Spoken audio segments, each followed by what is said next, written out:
Bismillahirrahmanirrahim.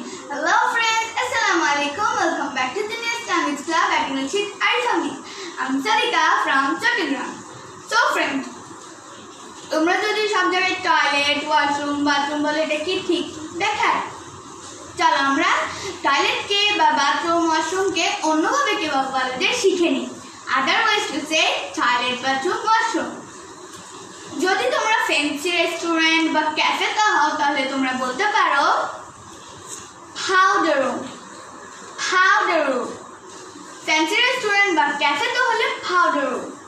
আবার প্লেনে হলে toilet it's lavatory. Not it's lavatory. It's lavatory. The spelling is Lavatory. Lavatory. But the pronunciation is lavatory. Then যদি তোমরা ঘরে হও বলতে পারো বাথরুম, ওয়াশরুম, টয়লেট। আবার অফিসে হলে ওয়াশরুম। যদি তোমাদের এই সব মাথার উপর দিয়ে যায় তোমরা বলতে পারো অনেকগুলো মলে হয় না যে মেয়েদের আলাদা টয়লেট হয়, আবার মেয়েদের আলাদা টয়লেট হয়, তখন তোমরা বলতে পারো লেডিস রুম।